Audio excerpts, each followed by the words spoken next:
On a scale of 1 to 10, how concerned are you of the vulnerability of our power grid from being hacked? Probably 7, 8. I mean, it's up there. Just recently, there was those maniacs. I think it was in the Pacific Northwest. Were went in with guns to and I believe that was in North Carolina. oh, was it North Carolina? Then I could be wrong. You could be right. I said maybe it's happening everywhere, and we're just kidding. So, but yeah, that I know that like there have been even just attacks. They don't know.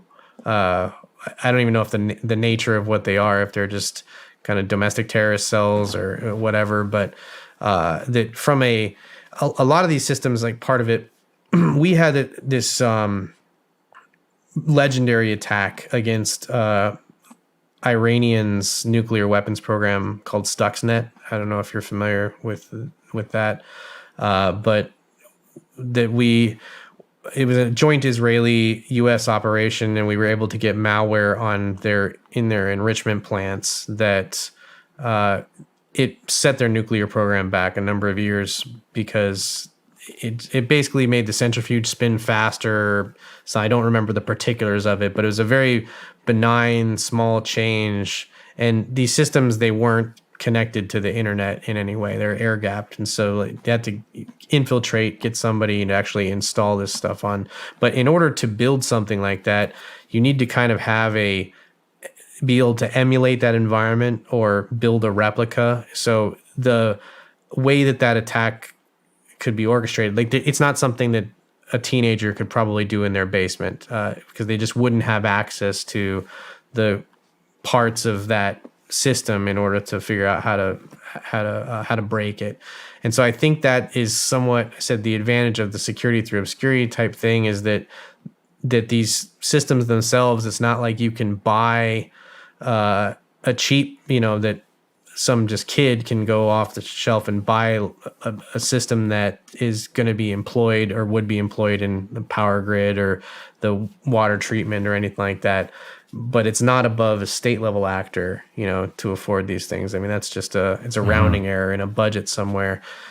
So that's where it becomes this arms race where obviously we are trying to secure our devices and we need to get these things patched, but there's just an engineering backlog that tends to balloon out. It happens in every organization. And so depending on how they're prioritizing those patches, I know that there's things that have been found that do exist that just haven't been patched because there hasn't been a priority for them to be.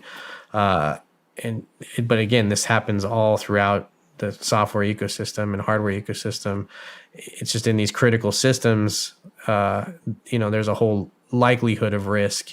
How plausible is it that somebody is going to be able to infiltrate and implant this type of stuff? But again, it could be this quiet logic bomb that lays dormant, and just pops out one day and completely cripples us. And I don't mean to be conspiratorial. It's just that the nature of how a lot of this stuff works, there's very few people that know how to work on these systems, and there's very few people that know how to hack them, but there's a cross section there that leaves a lot of room for state level actors if one was so inclined, to basically. Yeah, I mean, a lot of companies in China are owned by the state. Mm-hmm. Oh, yeah. And if they're manufacturing our transformers, putting them into our power grid, we don't even have a law that makes these companies check to make sure they're safe. I mean, I think it's a valid concern. No matter what. Yeah, that's insane to me because even the devices, if we have, obviously we have manufacturing, in Taiwan, I think mainland China for sure but we're still doing pretty comprehensive audits on, the internals of these things, making sure that nothing got swapped out. And, if the firmware that's on it is usually cryptographically signed, so we know that it is what it purports to be. The hashes match, so there can't be any funny business, nothing added into the system that we don't know about. But I did not know about if there's no scrutiny on the transformers and stuff. It's just seems like very odd, that we would treat it that way, because in most industries are really highly regulated, and you would think that would be one avenue where they would do that. So again, though, it's just finding, like, being able to audit these transformers comprehensively. You may need a transformer to kind of practice on or something, and that could be something that me and the homies could look at and see if it's what it purports to be.